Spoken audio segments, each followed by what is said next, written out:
దేవునికి స్తోత్రం. ప్రభునందు ప్రియమైన సహోదరి సహోదరరా, మరోసారి దేవుని వాక్యాన్ని ధ్యానించుటకు దేవుడు మనకిచ్చిన గొప్ప అవకాశాన్ని బట్టి దేవుని మనం స్తుతించే వారికి ఉన్నాం. చూడండి, యెహోషువ కాలంలో యెరికో పట్టణాన్ని వాళ్ళు జయించిన తర్వాత హాయి అనే చిన్న పట్టణాన్ని జయించడానికి వేగు చూసొచ్చినటువంటి వారు 2-3 వేల మంది అయితే సరిపోతారు. ఇన్ని వేల మంది వెళ్ళి ఆ చిన్న పట్టణాన్ని జయించడం అనేది, ఆ చిన్న పట్టణమే ఒక 2-3 వేల మంది అయితే సరిపోతారని యెహోషువతో చెప్పినప్పుడు ఆ విధంగానే ఆ పట్టణాన్ని జయించడానికి మరి అక్కడికి ఆ సైన్యాన్ని యెహోషువ పంపించడం జరిగింది. అయితే యెహోషువ పంపించిన ఆ సైన్యము చాలా తక్కువే, ఎందుకంటే చాలా చిన్న యొక్క పట్టణం అది. ఒక 2-3 వేల మంది సైన్యం ఉంటే సరిపోతారు. కాబట్టి ఆ యొక్క అందరు వెళ్ళి వాటిని జయించాల్సిన అవసరం లేదు అని యెహోషువ మరి కొద్ది మందిని మరి అక్కడ పంపించడం జరిగింది.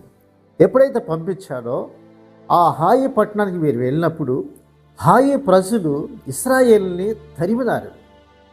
తరిమి వాళ్ళని మరి తరిమి వాళ్ళని చంపేశారు. అంటే 36 మందిని చంపేశారు యోధులను.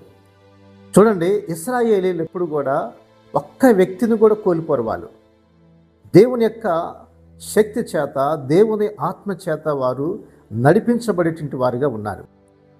కాబట్టి ఏ ఒక్కరిని కూడా వారిని పోగొట్టుకోరు, ఏ ఒక్క వ్యక్తిని కూడా నష్టపోరు. కానీ ఇక్కడ హాయి పట్టణంలో 36 మందిని వారు కోల్పోయినారు. ప్రియ సహోదరుడా సహోదరి, 36 మందిని ఎప్పుడైతే కోల్పోయారో యెహోషువ ఇక మా దేవుని సన్నిధిలో ప్రార్థించడం మొదలుపెట్టినాడు. ఏంటి ప్రభా, ఇలాంటి సిచ్యువేషన్ మాకు వచ్చింది, కానానీయులు గనక ఈ విషయం తెలుసుకుంటే మా పరిస్థితి ఏమైపోద్ది? కాబట్టి శత్రువులు మరి ఈ విషయాన్ని తెలుసుకుంటే మరి దీని యొక్క నామానికి ఎంత అవమానం వస్తుంది, ఎందుకు ఇలా జరిగింది, ఎందుకు ఇలాంటి పరిస్థితి వచ్చేసింది?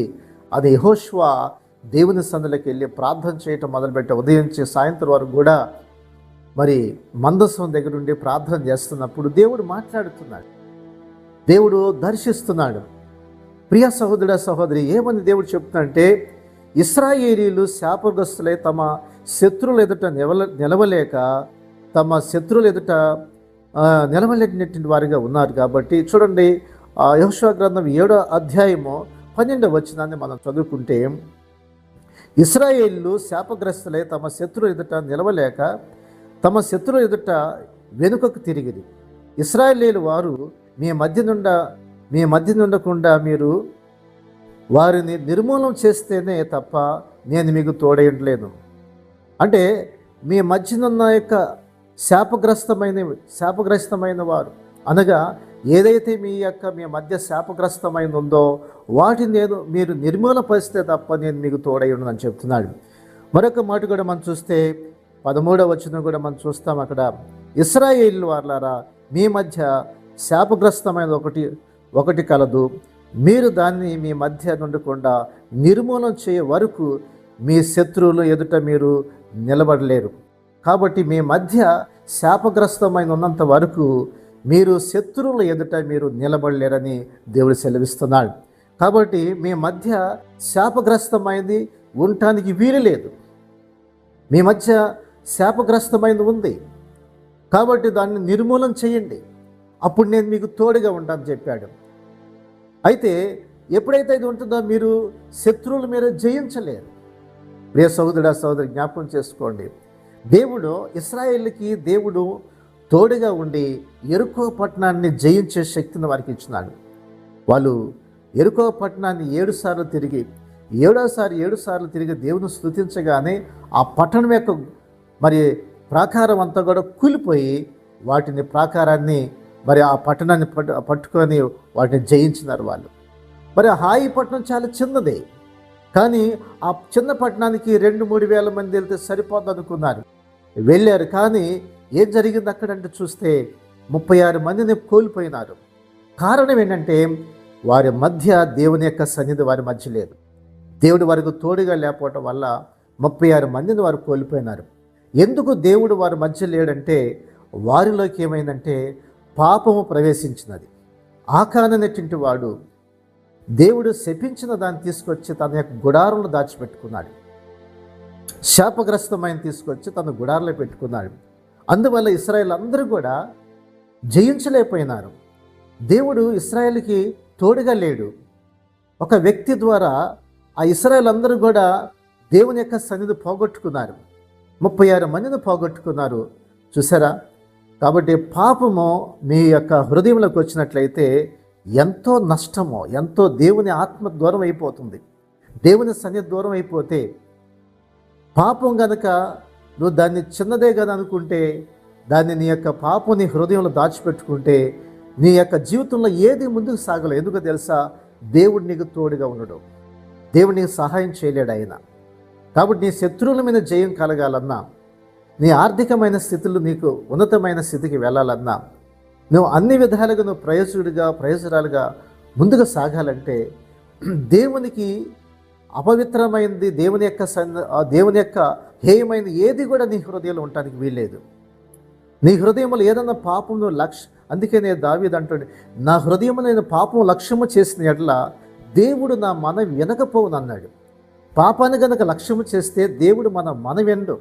మనకు జవాబు రాదు, జయం రాదు, దేవుని కార్యాలు మనం చూడలేము. మరి ఎందుకు నీ జీవితంలో దేవుని కార్యాలు జరగట్లేదు తెలుసా?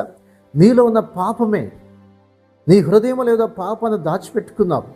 అందువల్ల దేవుడు నీకు తోడుగా ఉండి దేవుడు నీకు సహాయం చేయలేకపోతున్నాడు. అందుకే దావీదు అంటాడు, నా హృదయంలో నేను పాపం దాచిపెట్టుకుంటే దేవుడు నా వినడని చెప్తున్నాడు. కాబట్టి దేవుడు విండు, మన ప్రార్థనలు విండు. మనం ఎప్పుడైతే మన హృదయాన్ని, మన జీవితాన్ని సరిచేసుకుంటామో దేవుడు మనతో ఉండి మనకు విజయాన్ని కలుగు చేస్తాడు. అప్పుడు యెహోషువ వాళ్ళని పరిశుద్ధపరచుకోమన్నప్పుడు ఎవరు ఈ కార్యం చేశారంటే ఆకాని పేరు వచ్చింది. ఆకాన్ని తన కుటుంబాన్ని అంతటిని కూడా మరి ఆ రోజున పాపాన్ని ఎప్పుడైతే చంపేశారో అప్పుడు వారి జీవితంలో గొప్ప జయాన్ని వాళ్ళు చూసినారు. ఎప్పుడైతే నీ యొక్క హృదయంలో పాపాన్ని తీసివేసుకుంటావో, అపవిత్రత తీసివేసుకుంటావో, దేవుడు నీ పక్షం నుండి గొప్ప జయాన్ని కలుగు చేస్తాడు. నీ హృదయంలో పాపం ఉన్నంతకాలం, నీ హృదయంలో చెడు ఉన్నంతకాలం దేవుని సహాయాన్ని, దేవుని కృపను పొందుకోలేము. ఆ రోజుల్లో మరి యెహోషువ కాలంలో మరి ఒక హాయి పట్టణాన్ని వారు జయించలేకపోవడానికి కారణం ఏంటంటే, ఒక చిన్న పట్టణాన్ని 36 మందిని కోల్పోవడానికి కారణం పాపం వారి హృదయంలో రావటం వల్లే. కాబట్టి వారు ఎప్పుడైతే సరి చేసుకున్నారో మరలా తిరిగి దేవుడు గొప్ప జయం ఇచ్చినాడు. అట్టి ఈరోజు నీ హృదయాన్ని సరి చేసుకుంటే దేవుడు నిన్ను అన్ని విషయాల్లో మరలా తిరిగి జయం ఇస్తాడు. మరి ప్రార్థన చేసుకుందామా? ప్రభుని అడుగుతావా? మహాపరిశుద్ధుడా, ప్రేమగల తండ్రి, వాక్యం విన్న మా ప్రియ సహోదరులందరూ కొరకు ప్రార్థిస్తున్నాం. పాపం హృదయంలో ఉంటే దేవుడు నా వినకపోవనని దావీదు అంటున్నాడు. కాబట్టి నాయన యెహోషువ కాలంలో ఒక చిన్న పట్టణాన్ని వారు జయించలేకపోవడానికి కారణం వారి యొక్క పాలెంలో పాపం ఉండటం వల్ల వారు జయించలేకపోయినారు, ఎంతో నష్టపోయినారు. ప్రభునైనా పాపం మనుషులను నష్టపరుస్తుంది, పాడు చేస్తుందని మీరు సెలవిచ్చావు. కాబట్టి వారి హృదయాలను పరిశుద్ధపరుచుకున్నప్పుడు, వారి హృదయాలు సరిచేసుకున్నప్పుడు మరలా తిరిగి గొప్ప జయాన్ని ఇచ్చినాం. అదేవిధంగా మా ప్రియ సహోదరులందరి కొరకు ప్రార్థన చేస్తున్నాం. తమ హృదయ స్థితిని సరిచేసుకొని దేవుని కొరకు నిలబడేవారిగా సహాయం చేయండి, గొప్ప విజయాలు పొందేవారిగా చేయమని యేసయ్య నామమున అడుగుచున్నాం తండ్రి, ఆమేన్.